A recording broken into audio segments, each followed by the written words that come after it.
حضرت نے فرمایا کہ انڈیا کا نقشہ مل سکتا ہے. اب میں حیران کہ مسجد نبوی میں اس وقت انڈیا کا نقشہ میں کہاں سے لاؤں. میں نے کہا حضرت دعا فرمائے، میں کوشش کرتا ہوں. تو مسجد نبوی کے باہر ایک بڑا بک اسٹال تھا. میں دعا مانگتا ہوا یہ سوچ کر آگے بڑھا کہ شاید اس اسٹال پر نقشہ مل جائے، میں جا کر ان سے پوچھوں. ابھی میں مسجد نبوی کے دروازے سے باہر نہیں نکلا تھا کہ مسجد نبوی کے دروازے کے اندر داخل ہوتے ہوئے ایک صاحب ملے. السلام علیکم. وعلیکم السلام. کہنے لگے واہ، آپ ہی کو ڈھونڈتا ہوا میں آ رہا تھا، آپ یہیں مل گئے ماشاء اللہ. میں نے کہا فرمائیے. کہنے لگا میں اپنے کمرے کی صفائی کر رہا تھا، اس میں مجھے انڈیا کا ایک نقشہ ملا. میں نے سوچا میرے کیا کام آئے گا، میں آپ کو دے دوں.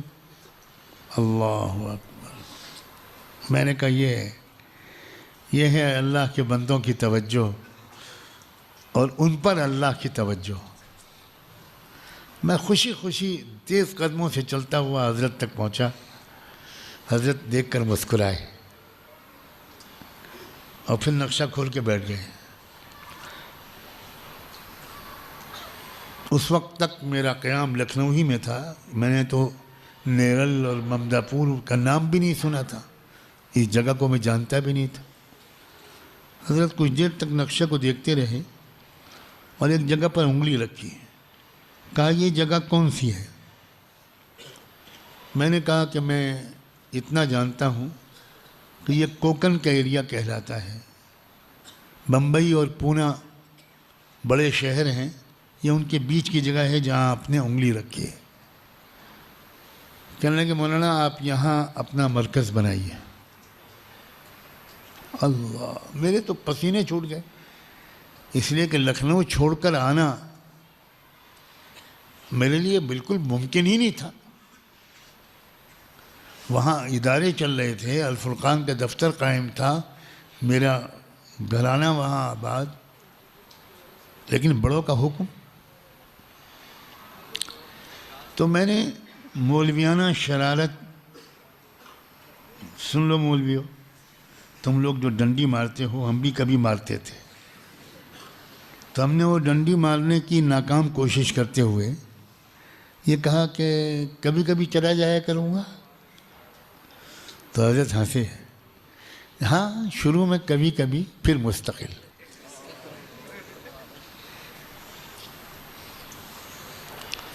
مولانا سلامت اللہ تو گواہ ہیں بہت سی تفصیلات کے.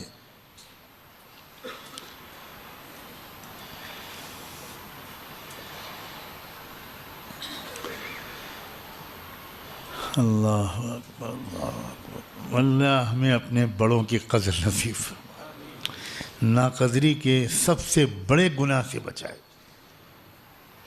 لاکھوں گناہوں کا سبب بڑوں کی ناقدری ہے.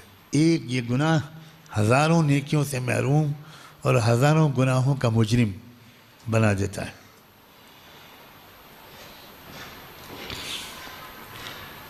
بہرحال پھر اللہ نے دھیرے دھیرے دھیرے دھیرے اسی جگہ پر بسیرا ڈال دیا اور آپ سب نے اس کو آباد کرنا شروع کر دیا. اللہ آپ سب کے خاندانوں کو آباد کرے.